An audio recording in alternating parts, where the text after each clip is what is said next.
Bien, bonjour à tous. Euh, Aujourd'hui, on va poursuivre cette belle lettre, la lettre aux Romains que l'apôtre Paul a écrite. Nous verrons le chapitre 3 pour aujourd'hui. Vous vous souvenez, la semaine dernière, on avait regardé ce que Paul nous disait, la grande patience de Dieu envers tous les pécheurs dans le but qu'ils se repentent. Mais ceux qui refusent, puis en abusent de cette grande patience-là, en paieront le prix. Dieu rendra chacun selon leurs œuvres. Paul nous dit la vie éternelle à ceux qui auront fait le bien avec persévérance, ceux qui recherchent, mais l'affliction et le désespoir seront le partage des méchants, ceux qui font le mal. Ceux qui condamnent les péchés des autres, mais tout en les commettant eux-mêmes, seront plus sévèrement condamnés au jugement. Les conducteurs juifs se glorifiaient d'être plus éclairés et d'avoir la circoncision. Ils se croyaient supérieurs aux non-juifs, puis en transgressant la loi de Dieu, ils faisaient ça et condamnaient les autres, et en être la cause du blasphème du nom de Dieu par les non-juifs qui les voyaient faire. La circoncision leur servira de rien, puis ils vont être traités encore plus sévèrement au jugement de Dieu. Puis Paul aussi confirme les paroles de Jésus, en ce que ce n'est pas tout de connaître et de croire, mais plutôt aussi d'en arriver à le mettre en pratique. Ce n'est pas seulement les auditeurs qui vont être justifiés, mais ceux qui vont mettre en pratique, tout comme Jésus nous disait lui-même que ceux qui vont mettre en pratique sa parole et de ne pas se leurrer, de ne pas se tromper parce que la ruine va être très grande. Bien, ce matin,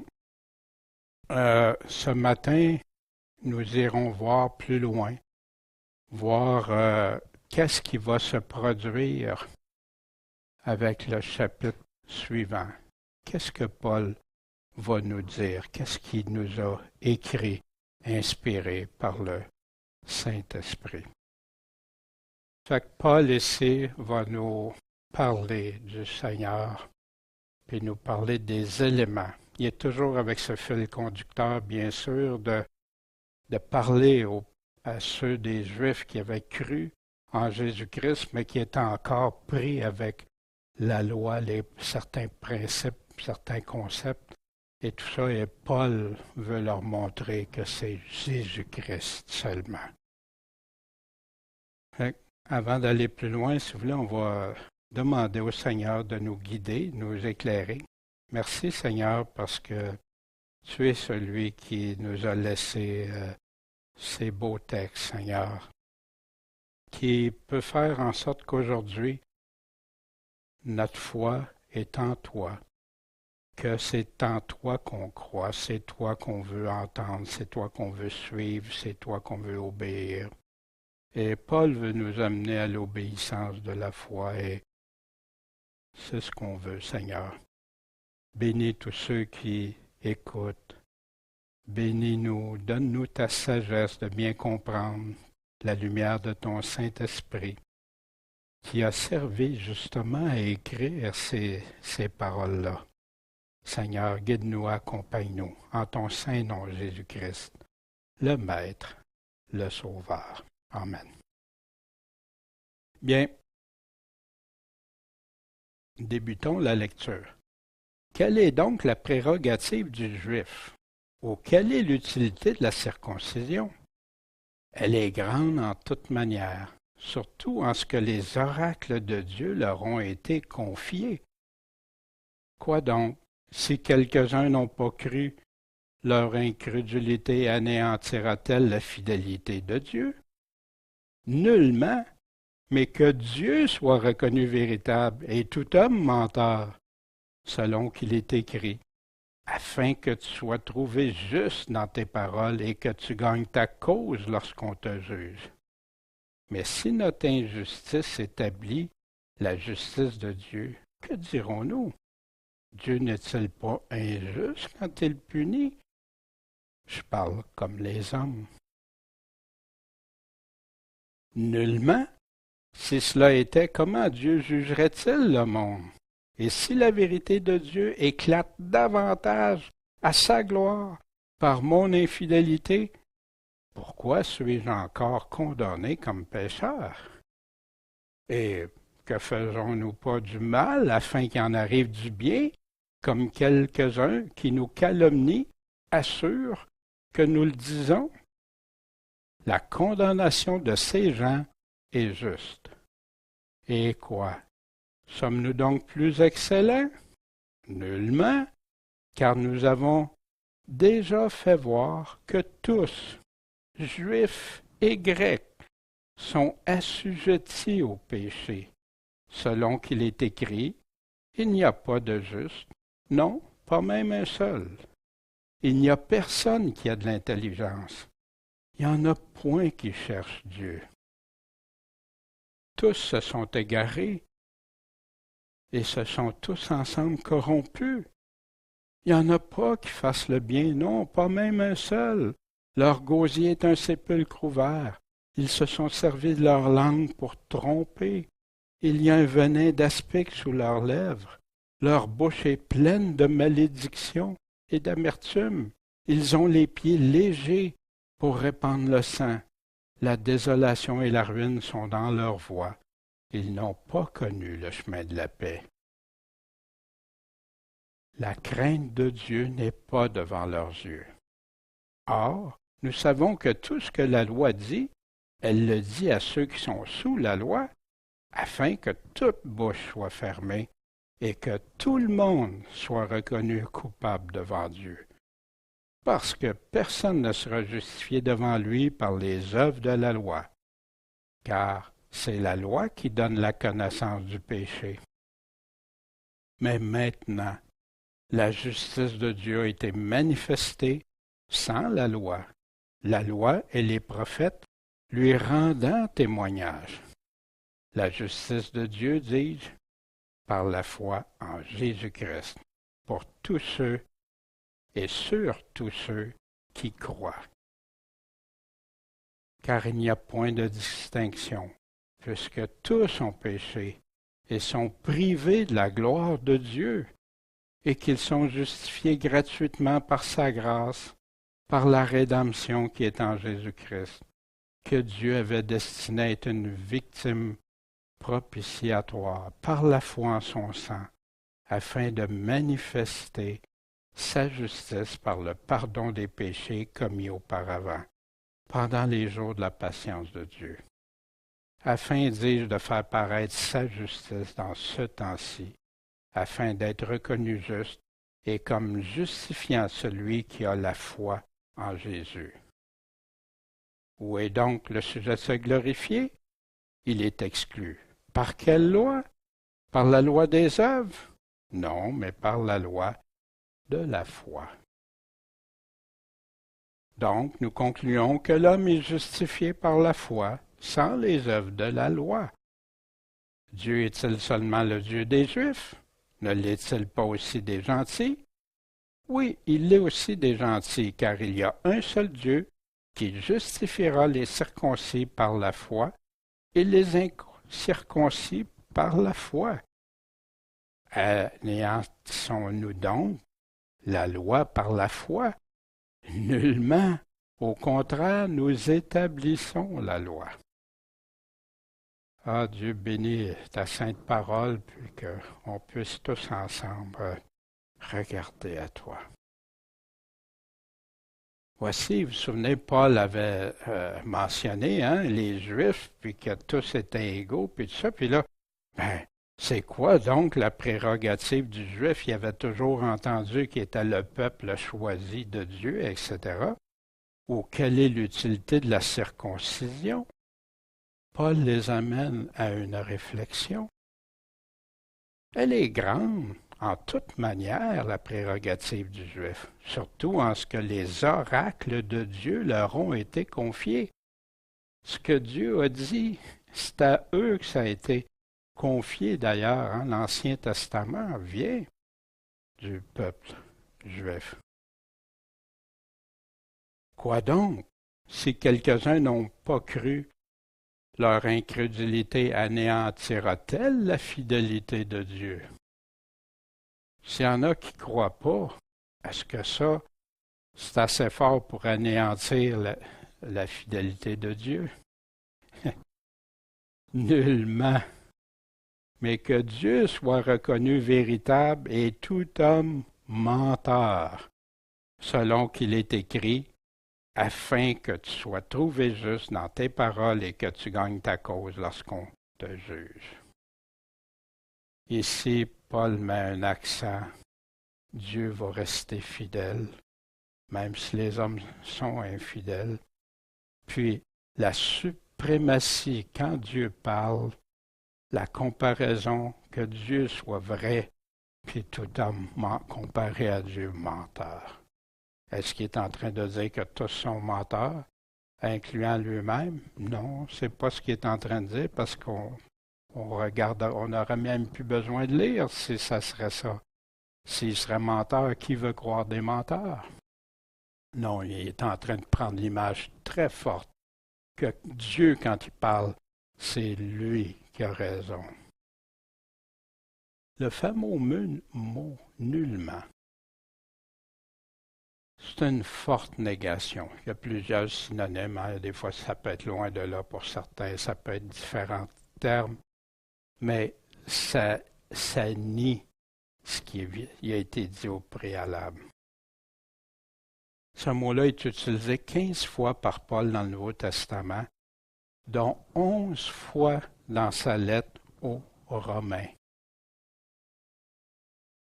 Le style de Paul, pourquoi il utilise cette façon-là, Paul? Parce qu'il fait une affirmation ou une question, une réflexion, puis là, il confirme, non, c'est pas ça. Il enseigne, c'est sa façon d'enseigner.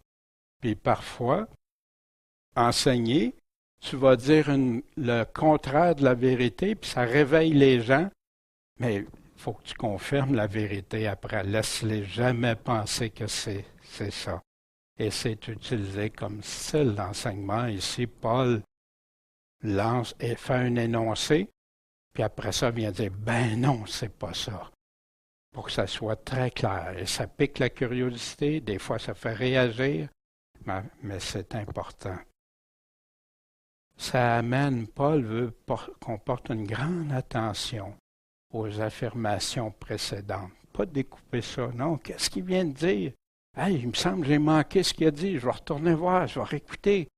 Ou j'ai déjà entendu que c'était ça parce que quelqu'un m'avait dit que c'était ça, ou j'avais pensé que c'était ça.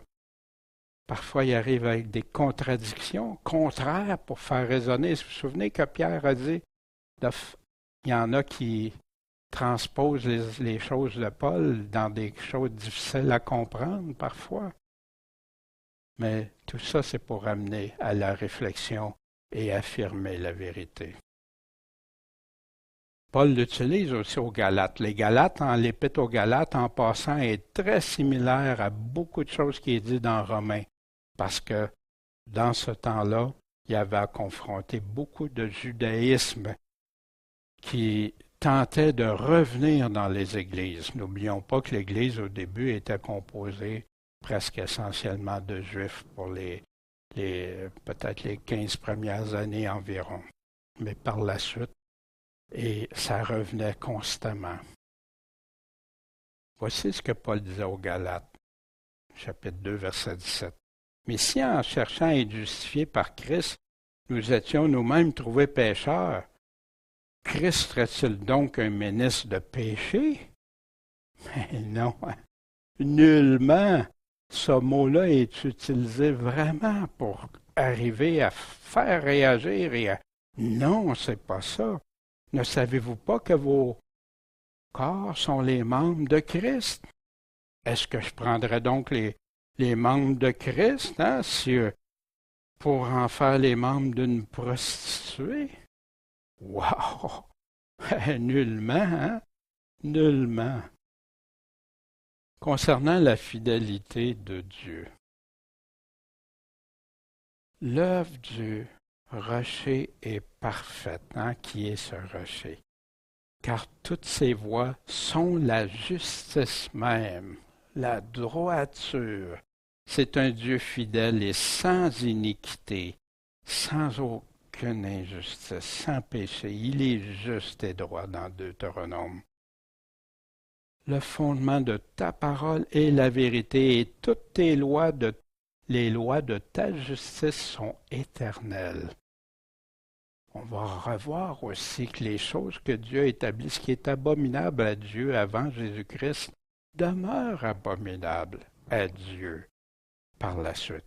Mais ici, Paul est en train de parler des concepts de ce que la loi qui entraînait à un culte. Pensez-vous qu'on pourrait faire un culte à Dieu de cette façon, la même façon qu'il le faisait? Non. L'agneau et tout ça? Non. Mais il y a des choses que quand Dieu dit ça, c'est abominable, ça demeure abominable pour Dieu. Les choses de sa justice. Je me prosternerai dans le palais de ta sainteté, et je célébrerai ton nom. Pourquoi? À cause de ta bonté et de ta vérité, car tu as magnifiquement accompli ta parole au-delà de toute ta renommée. La fidélité de Dieu, quand Dieu dit, quand Dieu promet, quand Dieu même donne des choses à faire attention, il fait les choses au-delà même de ce qu'on peut s'attendre souvent. La parole de Dieu s'accomplit toujours. La fidélité de Dieu versus l'infidélité des hommes, parce que certains interprètent ce passage-là comme « Ah ben Dieu va rester fidèle, même si tout le monde est infidèle. » Il va leur rester fidèle, mais c'est pas ça que le texte dit. On va aller voir un passage parallèle de Paul. Cette parole est certaine. En effet, si nous mourrons avec lui, on vivra aussi avec lui. Si on souffre avec lui, on va régner aussi avec lui. Paul parlait de toutes les souffrances qu'il vivait à cause de l'Évangile, à cause de Jésus-Christ. Mais là, il continue. Si nous le renions, il nous reniera aussi. Si nous sommes infidèles, il demeure fidèle. Mais il demeure fidèle à ce qu'il est, à ce qu'il a dit, à ce qu'il dit qu'il ferait. Il ne peut se renier lui-même, il ne se reniera pas. Mais il dit qu'il va nous renier aussi si on le renie. On va voir où il a pris ça. Rappelle ces choses protestants devant le Seigneur, qu'on évite les disputes de mots qui ne servent à rien, mais qui pervertissent ceux qui écoutent. Il y en a plein qui disent, même si tu es infidèle envers Dieu, lui va rester fidèle envers toi, il va te sauver pareil et tout ça, mais ce n'est pas ce que le texte dit, il est en train de nous dire. Efforce-toi de te montrer éprouvé devant Dieu, comme un ouvrier irréprochable, dispensant avec droiture la parole de la vérité. Voici où Paul prenait ça. Mais quiconque me reniera devant les hommes, je le renierai aussi devant mon Père qui est aux cieux. Voyez-vous, la fidélité de Dieu, Dieu va rester fidèle à ce qu'il a dit. Il ne jouera pas avec ça. Dieu vrai, tout homme menteur. La théologie. En passant, la théologie, vous m'entendez souvent prendre position contre la théologie. C'est pas contre c'est contre ce que les hommes en font de la façon qu'ils utilisent. Allons voir la définition ici. La théologie en grec ancien, qui veut dire littéralement discours rationnel sur la divinité ou le divin, est un ensemble de champs disciplinaires qui concernent d'une manière ou d'une autre l'idée de Dieu ou de divin. Fait que là, les gens disent ah, c'est chrétien ou c'est. Allons voir. Le concept est formulé pour la première fois par qui? Par Platon. Dites-moi, est-ce que Platon avait la pensée de Dieu, était chrétien ou était avant Jésus-Christ? Puis après ça, repris par Aristote, des philosophes grecs, et développé principalement par la théologie chrétienne. La théologie chrétienne a été chercher ça dans la philosophie grecque. Wow! On appelle ça chrétien. Heureux l'homme qui place en l'Éternel sa confiance et ne se tourne pas vers les orgueilleux, vers ceux qui s'adonnent aux mensonges. Jésus a été très clair de ne pas rien mélanger avec sa parole. Paul nous en parle, les philosophies trompeuses, les philosophies qui ne viennent pas de la parole de Dieu. Fait que je crois qu'on doit être très prudent.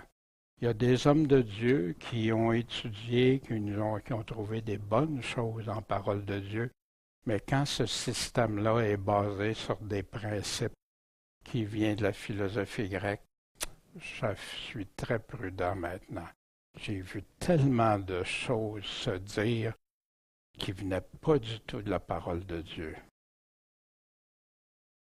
Et l'homilétique, l'homilétique, c'est ce qui est venu. C'est ce que la plupart se servent dans l'Église catholique, dans l'Église protestante beaucoup aussi. D'où ça vient, cette homilétique-là? C'est expliquer la parole de Dieu. Mais souvent, ce n'est pas la parole de Dieu. Souvent, ça prend des bouts de la parole de Dieu, mais ça remplit avec plein de pensées, traditions humaines ou enseignements humains. Du grec ancien, art de convaincre une foule. Homélios, attroupement, et l'application des méthodes de la rhétorique du domaine religieux. Elle concerne l'art de l'éloquence des prédicateurs s'adressant à une assemblée. Souvenez-vous de Paul qui disait c'est avec crainte et tremblement, c'était dans une faiblesse qui a été prêché. C'est-tu avec éloquence? Dans le domaine de l'homélie, des directives apparaissaient déjà chez les pères de l'Église. Ici, père de l'Église, c'est à commencer par Augustin, Saint-Augustin, dans le 4e livre de son pays, donne la référence ici. Mais savez-vous, ce qu'ils appellent les pères de l'Église, je ne parle pas des premiers chrétiens qui ont connu les apôtres, qui ont été enseignés des apôtres et tout ça, tout de suite au début de l'Église. Ici, on parle des pères de l'Église, ceux qui ont été confirmés par l'Église catholique et souvent par des protestants aussi par la suite. Les préceptes augustiniens en la matière font figure de textes fondateurs de la discipline homilétique. Quand j'ai suivi la formation dans ce domaine-là, à un moment donné, j'ai dit, oh non, j'en veux plus de ça. J'en veux plus. La puissance, c'est la parole de Dieu qui l'a. Mais c'est pas populaire. C'est pas wow pour plusieurs, parce qu'il est mieux entendre toutes sortes de choses présentées avec des effets, même aujourd'hui avec des effets spéciaux. Mais non, ici, le fondateur de la discipline homilétique, puis on regardera dans un autre temps comment il interprète les Écritures. Puis aussi avec un sermon, d'où vient les choses de sermon, de plaire, un médium pour plaire, pour un registre élevé, persuadé. Puis ça s'inscrit dans la lignée de Cicéron. Voyez-vous, comment on peut mélanger les choses de Christ et les choses du monde? Alors que Jésus est très clair sur ça. De quoi te nourris-tu? Puis si je parle de ça, c'est pour sensibiliser peut-être toi qui écoutes, puis que tu as entendu plein de choses, que tu crois plein de choses. Mais est-ce vraiment Dieu qui les a dit? Est-ce vraiment le Seigneur? Vérifie ça. C'est la responsabilité qu'on a chacun de nous. De quoi est-ce qu'on se nourrit? De théologie, basée d'où on voit la source? Jésus n'a jamais parlé d'aller enseigner la théologie. Il a dit d'aller enseigner sa parole, ses commandements, son évangile, puis de montrer à les pratiquer. Des homélies. De quoi est-ce qu'on se nourrit? Où on va chercher notre foi? La foi qui vient de ce qu'on entend vient de la théologie, des homélies? Non, de la parole de Dieu.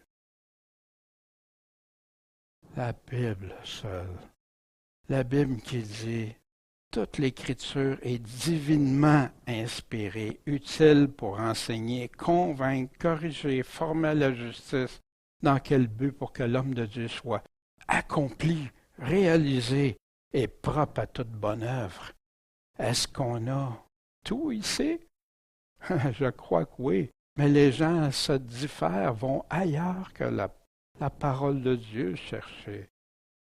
Puis, bien sûr, ceux qui ne prêchent que les paroles de Christ et de ses apôtres ne sont pas très populaires. Dieu vrai, tout homme menteur. Qu'est-ce que Dieu nous dit? N'ajoute rien à mes paroles, n'ajoutons rien. On a ça dans Deutéronome, on l'a dans Proverbe, on l'a dans l'Apocalypse aussi, de rien ajouter, rien enlever. N'ajoute rien à ces paroles de peur qu'ils ne te reprennent et que tu sois trouvé menteur. Wow, quand j'ai réalisé ça. Dans Psaume 62, les grands ne sont que mensonges. Placés dans la balance, ils seraient tous ensemble plus légers que le néant même, plus légers que rien. N'y mettez pas votre cœur. Soyez pas séduits. Dieu a parlé une fois. Je l'ai entendu 2 fois. C'est que la force appartient à Dieu. La puissance de l'Évangile, cette épée tranchante, l'Évangile puissant que Paul nous parlait au chapitre 1. Puis c'est à Dieu que ça appartient, à toi aussi, Seigneur, la miséricorde. De qui on peut avoir miséricorde? Des hommes ou de Dieu? Oui, tu rendras chacun selon son œuvre. Si jamais t'enseignes, t'es prédicateur et que t'emmènes autre chose que les paroles de Jésus, sois prudent, vérifie. Tout homme peut être trompeur, mais jamais Dieu. En passant, il y a beaucoup d'hommes qui restent fidèles à Dieu, qui veulent juste dire ce que Dieu dit, puis Amen. Mais ils sont de moins en moins nombreux. J'en découvre, j'en écoute parfois en anglais, malheureusement c'est souvent en anglais, mais qui prêchent droitement ce que Jésus dit. Amen, que ça fait du bien à entendre. J'aime l'Éternel, car il a entendu ma voix et mes supplications, car il a incliné son oreille vers moi. Aussi, je l'invoquerai toute ma vie. Des fois, ça va mal, hein? Oui, puis ça va souvent mal. Le chrétien va souvent être persécuté. Il va y arriver toutes sortes de difficultés, de problèmes, des afflictions. Ceux qui veulent vivre pieusement à Jésus-Christ vont avoir toutes ces choses. Les liens de la mort m'avaient environné, entouré. Les angoisses du sépulcre m'avaient saisi. J'avais trouvé la détresse et la douleur. Oh, que ça va pas bien. Mais j'ai invoqué le nom de l'Éternel. Ô Éternel, délivre mon âme. Ah, que ça me rappelle des souvenirs. L'Éternel est compatissant et juste, et notre Dieu fait miséricorde. L'Éternel garde les petits. J'étais misérable. Il m'a sauvé. Mon âme retourne à ton repos, parce que l'Éternel t'a fait du bien. Car tu as délivré mon âme de la mort, mes yeux des pleurs, mes pieds de chute. Je marcherai devant la face de l'Éternel sur la terre des vivants. J'ai cru, c'est pourquoi j'ai parlé. J'ai été fort affligé. Il y en a combien? Je sais qu'il y a des frères et des sœurs actuellement qui vivent des choses, des situations comme ça. Je disais dans mon agitation, tout homme est menteur, mais pas Dieu. Que rendrai-je à l'Éternel? Tous ses bienfaits sont sur moi. Et Dieu peut nous donner une paix qui surpasse toute intelligence malgré tout ce qui peut nous arriver. En qui est-ce qu'on se confie? Où est-ce qu'on va se nourrir?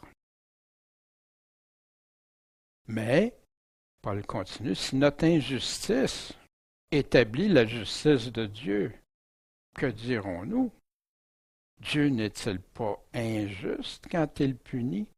Puis remarquez ici que Paul s'empresse d'écrire. Je parle comme les hommes, hein? C'est pas sa pensée.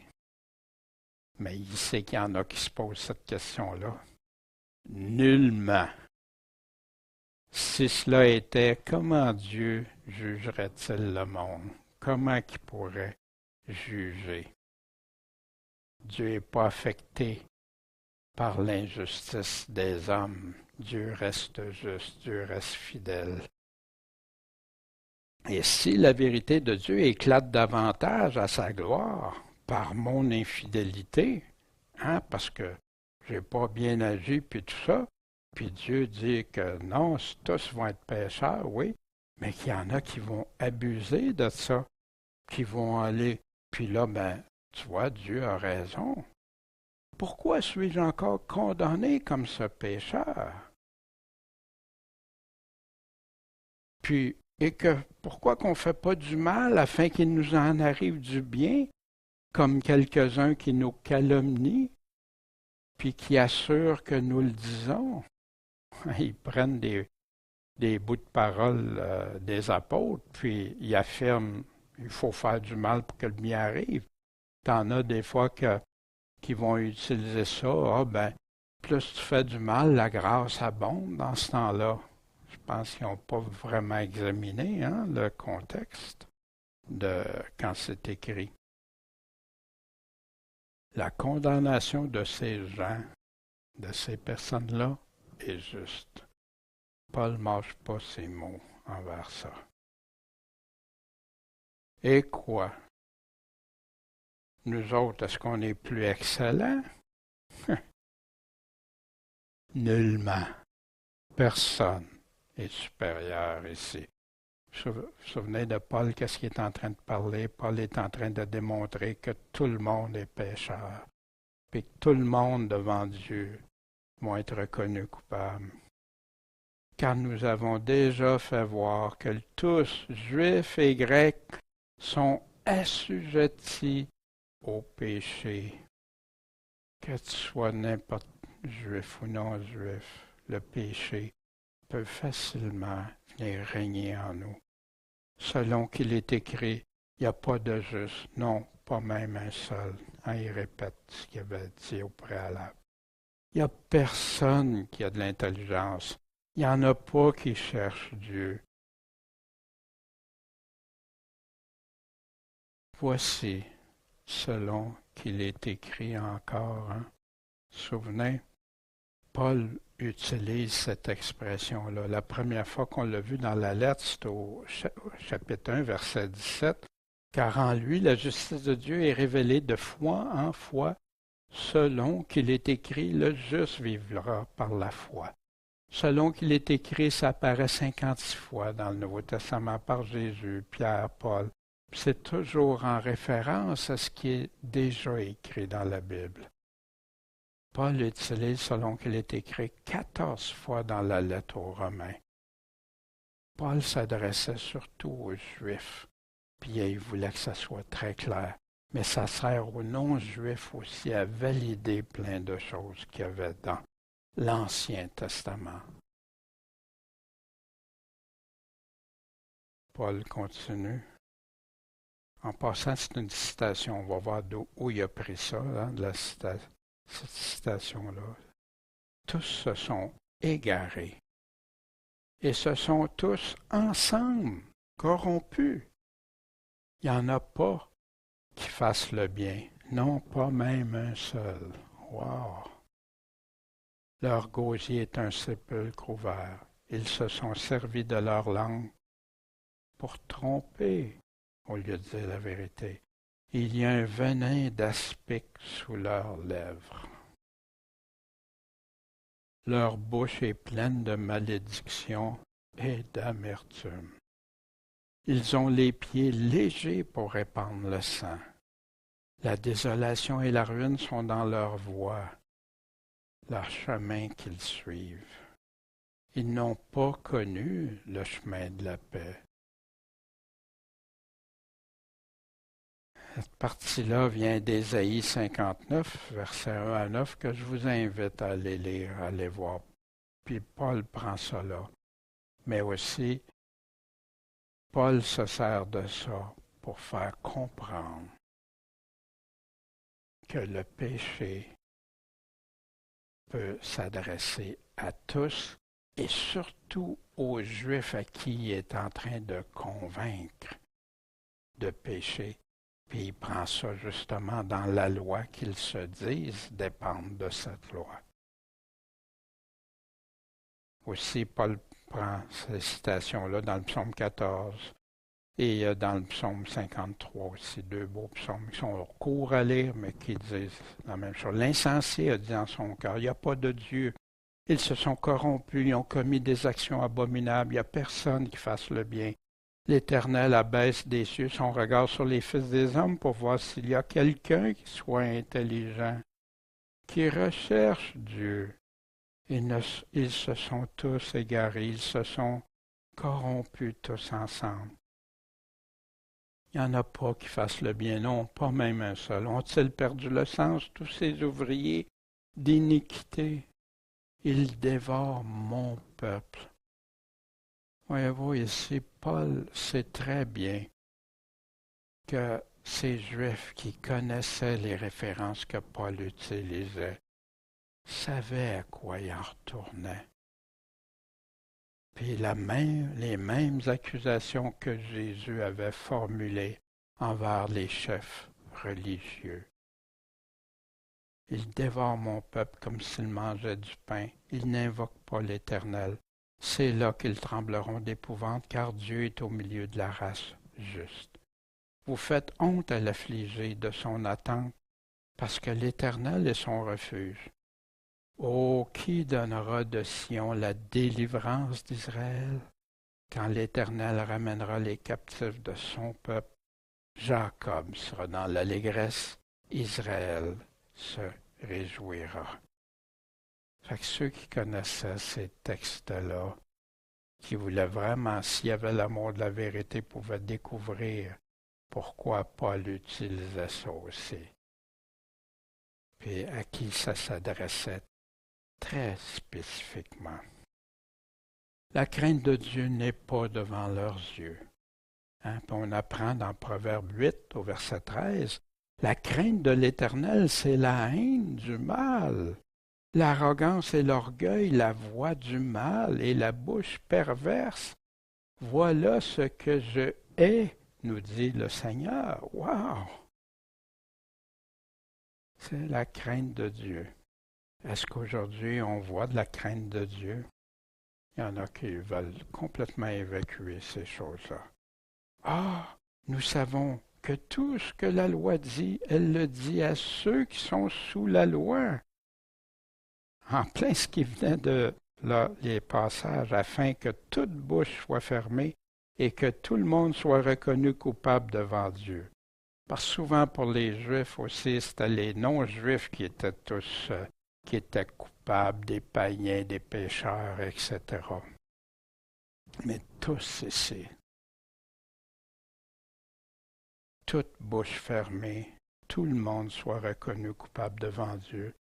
Fait que les Juifs ne sont pas supérieurs, les non-Juifs ne sont pas supérieurs. Mais tous, on a fait quelque chose qui nous a rendus coupables devant Dieu. Et c'est pour ça que la repentance et la conversion est si essentiel. Puis il continue. Parce que personne ne sera justifié devant lui par les œuvres de la loi. Hein, non, t'es juif, tu ne seras pas justifié par les œuvres de la loi de Moïse, car c'est la loi qui donne la connaissance du péché. C'est intéressant ici parce qu'il y en a beaucoup qui disent la loi et qui appellent légalistes ceux qui veulent rester attachés aux paroles du Nouveau Testament, de la Nouvelle Alliance, puis tout ça. Mais ici, il nous dit ça vient d'où? Ça vient de la loi. La loi de Moïse nous amène à la connaissance du péché, ce que Dieu déteste et tout. Mais personne va être justifié par les œuvres de la loi. La loi nous donne la connaissance du péché.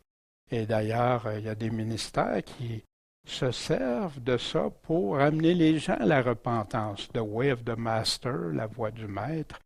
J'avais suivi des cours il y a plusieurs années, puis qui était une belle approche de démontrer aux gens, d'amener les gens à des réflexions à partir de Dieu pour faire réfléchir les gens sur leur état de pécheur. Et d'ailleurs, je crois sur le site, on a ça, Êtes-vous une bonne personne?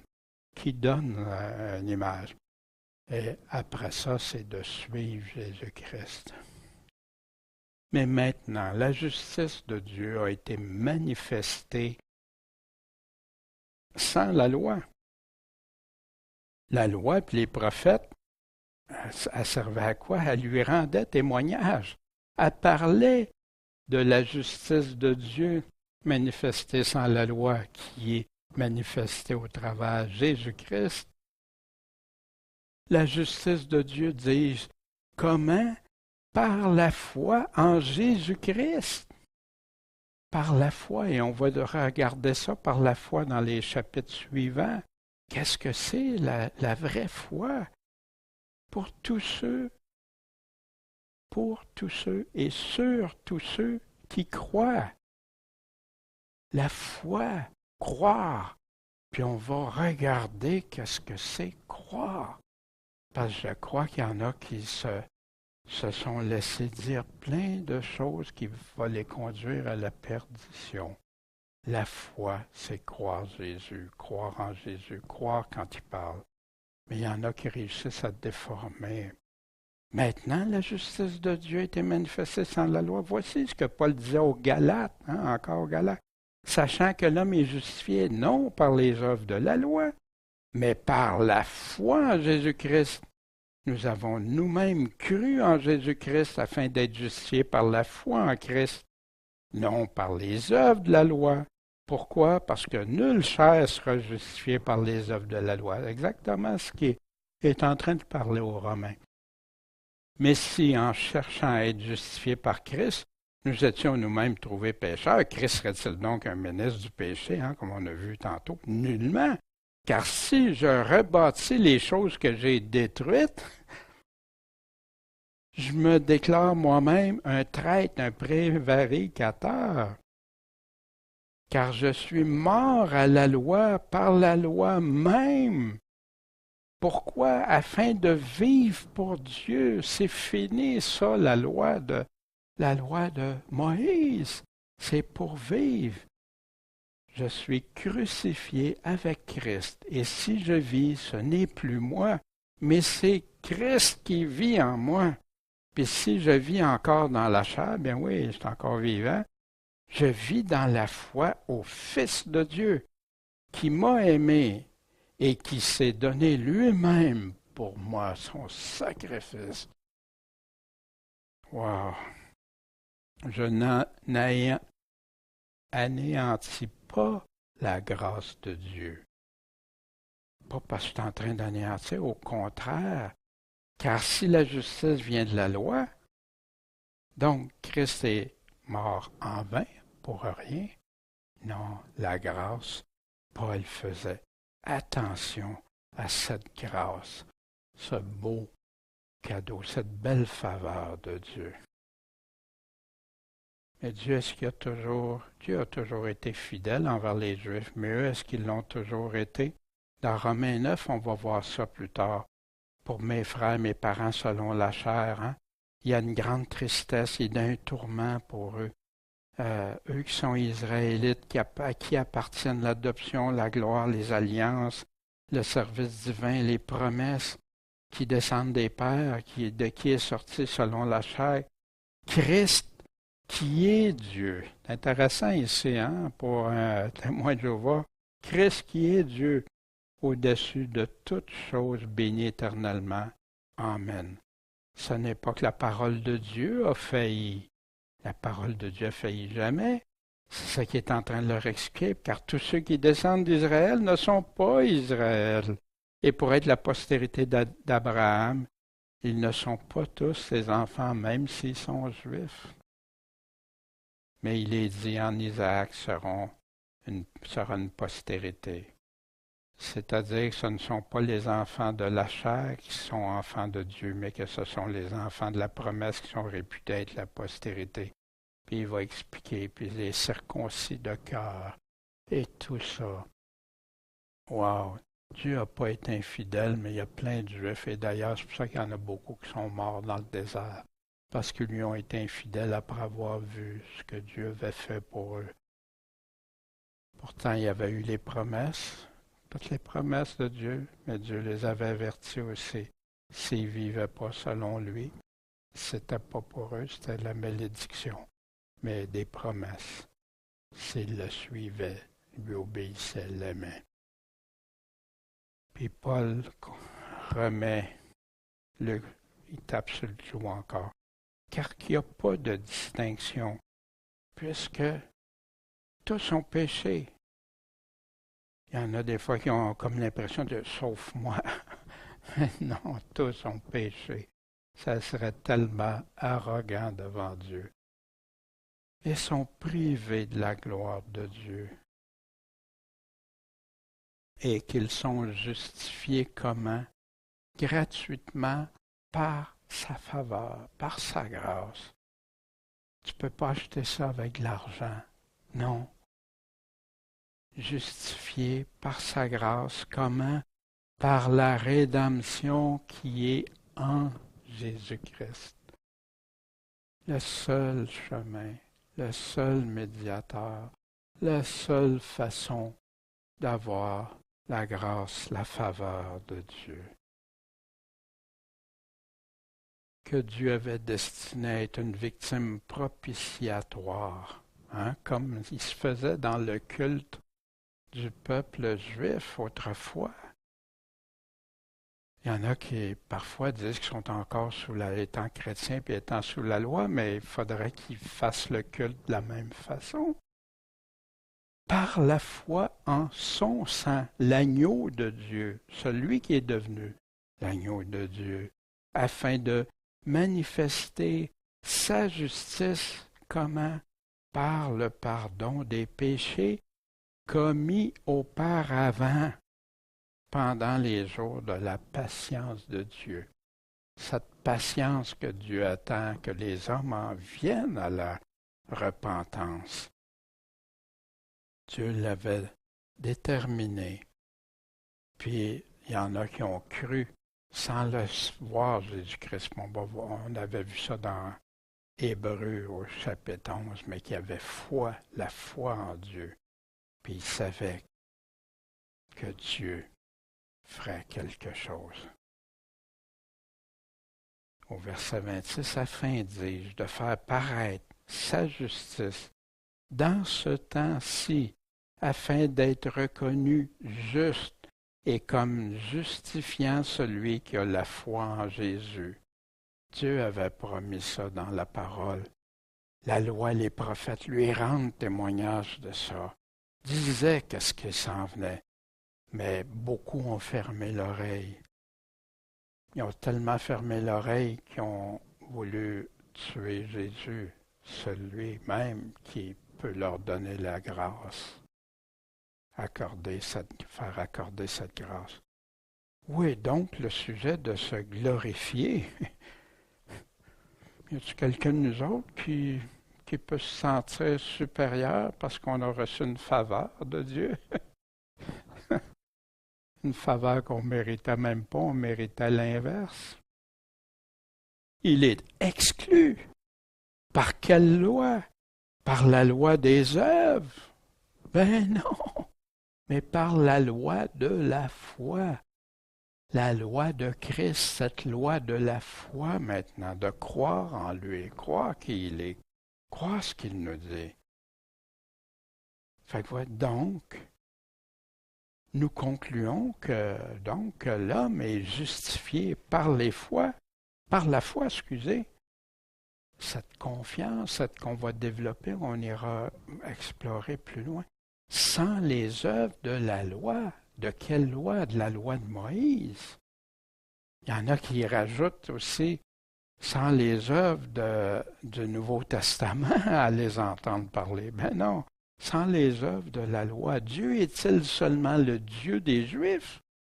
C'était ça qu'il est en train d'aborder. Ne l'est-il pas aussi des gentils, des non-juifs? Ben oui, il l'est aussi des non-juifs, pas juste pour les Juifs. Merci Seigneur, merci. Quel privilège on a. Puis il remet pourquoi? Parce qu'il y a un seul Dieu qui va justifier les circoncis par la foi. Puis il y en a eu beaucoup. Hein? Dans l'Ancien Testament, c'était ça. Et les incirconcis par la foi. Puis vous allez voir, ça va être intéressant parce que dans le prochain chapitre, on va voir la foi d'Abraham. Très intéressant. Donc, est-ce qu'on est en train d'anéantir la loi par la foi? Encore son mot. Nullement. Au contraire, nous établissons la loi. Fait qu'il y en a qui interprètent ça, nous établissons la loi. Ben non, il faut que la loi revienne. Est-ce que c'est ça qu'il aurait dit? Il serait en train de se contredire, parler des deux côtés de la bouche avec tout ce qu'il a dit. Ben non. On va voir pourquoi il va nous dire ça. Au Galates, au chapitre 3, 21, la loi est-elle donc contraire aux promesses de Dieu? Nullement. Mais s'il y aurait eu une loi qui peut donner la vie, la justice viendrait véritablement de la loi. Mais c'est quoi qui donne la vie? Qu'est-ce qui donne la vie éternelle? La loi ou Jésus-Christ? De sorte que la loi a été notre conducteur. Pourquoi? Nous mener à Christ. Wow! La loi était là, puis quand j'ai commencé à étudier l'Ancien Testament, puis à regarder les passages qui confirmaient Jésus, les passages m'ont le plus frappé, bien sûr, c'est dans Ésaïe 9, Ésaïe 53, mais c'est rempli. Juste le jour de sa mort, une trentaine de ces prophéties écrites dans la loi étaient là. Mais la loi était notre conducteur pour nous mener à Christ, afin qu'on soit justifié par la foi. Or, la foi, maintenant, étant venue, nous ne sommes plus sous ce conducteur. C'est quelque chose qui nous guidait vers Jésus-Christ. Mais, puis on va voir au chapitre 7 de Romains aussi comment il en parle. Au contraire, on établit la loi qui disait aussi au travers de la loi. Jérémie 31 à 34. Voici les jours viennent, dit l'Éternel, dans cette même loi-là, que je traiterai une alliance nouvelle avec la maison d'Israël et avec la maison de Juda. Une alliance nouvelle. Pas comme l'alliance que j'ai traitée avec leur père au jour où je les ai pris par la main pour les faire sortir du pays d'Égypte. Hein, de quand il parle, là, du temps de Moïse. Alliance qu'ils ont violée. Et toutefois, j'avais été pour eux un époux. Ils s'étaient occupés d'eux autres comme un mari qui aime sa femme qui s'en occupe, dit l'Éternel. Mais c'est ici l'alliance que je traiterai avec la maison d'Israël après ces jours-là, dit l'Éternel. Je mettrai ma loi au-dedans d'eux. Je l'écrirai dans leur cœur, circoncis de cœur, et je serai leur Dieu. Ils seront mon peuple. Chacun d'eux n'enseignera plus son prochain ni chacun son frère en disant « Connaissez l'Éternel ». Parce que tout le peuple juif, car ils me connaîtront tous, depuis le plus petit d'entre eux jusqu'au plus grand, dit l'Éternel, car je pardonnerai leur iniquité, je me souviendrai plus de leur péchés. Wow! La bonté, la miséricorde de Dieu. Et on voit ça répété dans l'Épître aux Hébreux. Vous vous souvenez quand on avait vu au chapitre 8, au verset 6 à 13, c'est en plein ça qui est en train de parler, l'importance de suivre Christ maintenant, plus sous la loi. La loi, l'utilité de la loi est-elle donc contraire aux promesses de Dieu, hein, ce qu'on a vu? Nullement. Car s'il a été donné une loi qui peut donner la vie, la justice viendrait. Mais l'Écriture a tout renfermé sur le péché, tous pécheurs, afin que la promesse donnée fût donnée par la foi en Jésus-Christ, mais à qui? À ceux qui croient. Or, avant que la loi arrive, que la foi arrive, nous étions renfermés sous la garde de la loi pour la foi qui devait être révélée. Cette loi qui a été notre conducteur pour nous mener à Christ. Vous êtes tous enfants de Dieu. Comment? Par la loi? Par les œuvres de la loi de Moïse? Non, par la foi en Jésus-Christ. Car vous tous qui avez été baptisés en Christ, vous avez revêtu Christ. Il n'y a plus ni juif ni grec, il n'y a plus ni esclave ni libre, il n'y a plus ni homme ni femme, car vous êtes tous un en Jésus-Christ. Wow! Comme c'est une chose que Dieu nous a donnée dans sa grâce, son amour envers nous. Voici cette fois, car ceci est mon sang, le sang de la nouvelle alliance, dit Jésus, qui est répandu pour plusieurs pour la rémission des péchés. Au repas du Seigneur, qui lui aussi nous a rendus capables d'être ministres de la nouvelle alliance. Non de la lettre, on avait vu ça, la lettre qui est la loi de Moïse, mais de l'esprit, car la lettre tue, mais l'esprit vivifie. L'Esprit Saint aussi qui nous a donné rappeler toute cette nouvelle alliance, ce Nouveau Testament. C'est pourquoi il est médiateur d'une nouvelle alliance, afin que la mort intervenant pour l'expiation des péchés commis sous la première alliance, ceux qui sont appelés reçoivent la promesse de l'héritage éternel. Voyez ce que Paul répétait au peuple hébreu. Et voici ce qui venait aussi de la loi de Moïse dans Deutéronome 18:15. L'Éternel, ton Dieu, te suscitera un prophète comme moi, du milieu de toi dans tes frères. Vous l'écouterez. Dieu le Père aussi, écoutez-le. Puis on retrouve ça aussi dans Actes 7:37.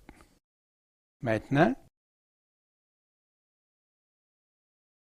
on sait que les Juifs qui étaient auparavant sous la loi de Moïse, les non-Juifs qui étaient selon leur propre loi, hein, que Paul nous disait, selon leur cœur, et ils s'accusaient aussi. On a vu que tous sont égaux devant Dieu, que tous sont pécheurs, que tous peuvent être perdus ou sauvés.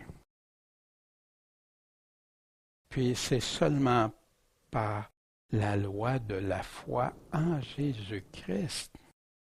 Qu'est-ce que Jésus est venu nous dire, nous parler? Seule la loi de Christ va compter. C'est les paroles mêmes, la loi de la foi en Jésus-Christ. Est-ce qu'on tient compte de Jésus-Christ? Qu'est-ce qu'il nous dit?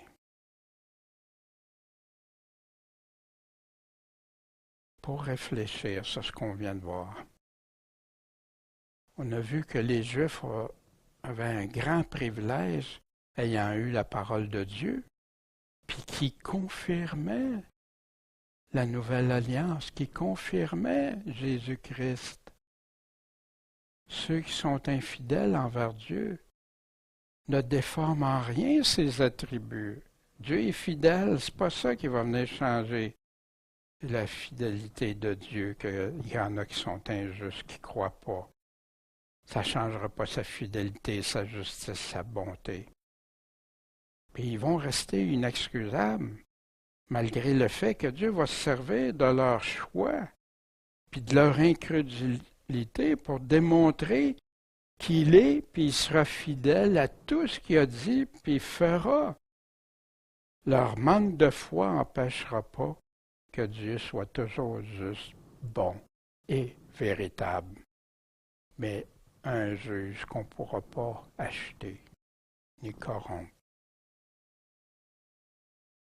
Les Juifs ne pouvaient être justifiés par la loi de Moïse, pas plus que les non-Juifs. Les enseignements justifiant de faire ce qui est mal pour que du bien en arrive, hein? Souvent il y en a qui appellent ça pour l'abondance de la grâce, qui prennent des bouts de parole de Paul pour que du bien en arrive, sont condamnés justement. Paul le condamne. La seule justification possible pour tous devant Dieu, c'est quoi? C'est la foi seulement en Jésus-Christ. Jésus-Christ seul, le seul chemin, sans les œuvres de la loi de Moïse. C'est ce que Paul a répété constamment.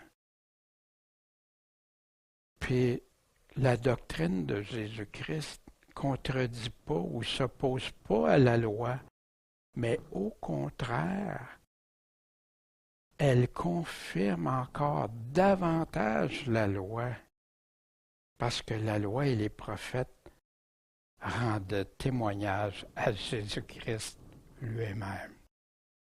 Et dans la complexité des fois des paroles de Paul, quand on ressort, qu'est-ce qui est en train de parler? Puis ce fil conducteur, vous vous souvenez, qui est en train d'établir entre les Juifs, non-Juifs, puis il n'y a pas de supériorité. Puis la foi seulement en Jésus-Christ, l'évangile de Christ, l'obéissance à cet évangile. Et que c'est la seule façon qu'on est, qu'on peut être sauvé. Que le Seigneur nous accorde sa grâce et je vous salue tous et d'être persévérants parce que je sais que c'est peut-être pas aussi agréable que d'entendre parler de toutes sortes de choses, ajouter plein de choses. Mais ici, je veux demeurer fidèle à ce qui est dans le texte. Puis que Dieu vous guide, vous éclaire.